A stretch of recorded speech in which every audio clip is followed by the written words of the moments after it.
Naya from NayaReadsandSmiles. Welcome back. Today I'm going to be sharing with you guys some new books that have recently come out that fall under a certain theme. This week's video theme is Take Me to the Future. These are books that sound like they're just full of really just like futuristic technology, a little bit of action, a little bit of mystery, a little bit of everything in there. The main thing with these books is they're all futuristic books and they just sound awesome and I love the future. I mean, I'm living in the present, but I'm just gonna assume that the future is pretty awesome. So, what's on my TBR list? So the first book here is the one that I'm most excited about. I know you're usually supposed to save that one for last, but Dreamfall by Amy Plum. I am so excited about this book. Okay, so when I was looking at books that have recently come out, this book was described as Nightmare on Elm Street meets Inception?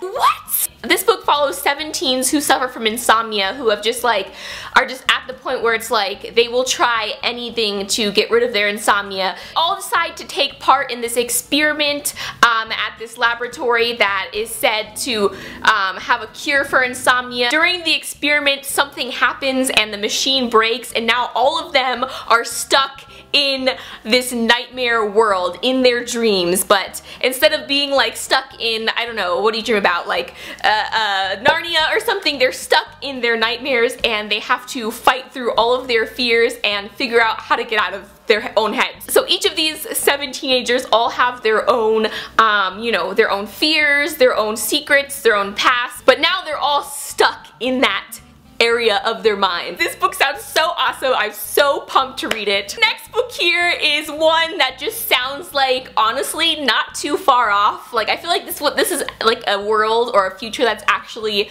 possible. Unplugged by Donna Frieda. The second book in this series, The Body Market, is also out too, so, you know, which is good. Both of them are on my TBR list. So this book takes place in the future, like all the books on this list, but in this future, there is an app world. So we have our real world around us, right? We have our books and all of our other cool stuff, but then there's an app world that you can choose to be plugged into and live in. This book follows our main character, Skylar. She just doesn't like the real world and chooses to join the app world. So basically, the way I'm imagining it is like your consciousness goes into this virtual world and you live there, and because it's virtual, you know, you can pretty much have anything you want and the whole world is whatever you want, right? She chooses to live in the app world, but when she gets there, once her mind gets there, she realizes it's not as perfect as she thought it was going to be, and she just wants to come back to the real world, but she can't. Just sounds like such an interesting story, and I cannot wait to read it. This next book here doesn't come out until August,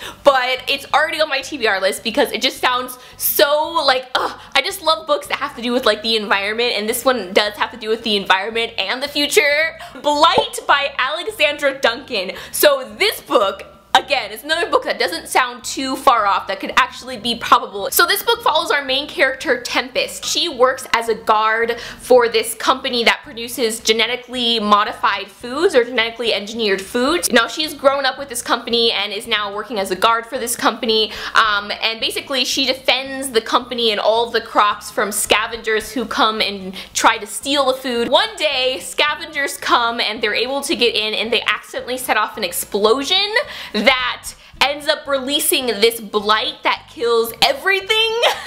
Thanks a lot, scavengers. It kills all the crops, it kills food, it kills people, which is like the main thing here. It kills humans. Now Tempest has to run and find help, and she was given these blight-resistant seeds. So, like I said, the blight kills everything, crops, humans, and Skylar has the only seeds that can grow food that is resistant to the blight. So she is running for help now, and she gets to the headquarters of the whole company that she works for, and she discovers this whole blight thing that just happened. There's more to the story than she thought, and it just sounds like a really interesting futuristic book, and I love that it has to do with the environment and it has to do with, you know, crops and, like I said, genetically engineered food, which is something that's already happening in the world right now. And the last book on my list of futuristic books, and I'm sure you guys have heard of this one because when this book came out I was like, oh my god, it sounds so interesting and just like a concept I've never heard before. The Thousandth Floor by Catherine McGee. Oh my god, okay, so this book, the title is exactly what this book is about. This book takes place in a futuristic New York in which there is a 1,000th floor building, a 1,000th floor skyscraper, which I'm just still trying to comprehend that. I'm like, 1,000 floors, that's insane. There's a building with 1,000 floors in it, and in this building lives a bunch of different types of people, like you can imagine, 1,000 floors times, like, I don't know how many people live on each floor, but that's a lot of people. So this book follows 5 characters. Each of these characters has a different story. Some of them are rich, some of them are just working as janitors in there. One of the characters, I believe, he is like a tech genius guy. This book basically just follows these 5 characters living in this futuristic world, living in this 1,000th floor building, and it just, like, the possibilities are endless. It's the future. It's the future we're talking about here. Those are all the books on my TBR for this, I was gonna say this week, but I'm gonna, to be honest, like this day. Thank you guys so much for watching. Until next time, keep reading, and I'll talk to you guys later. Bye!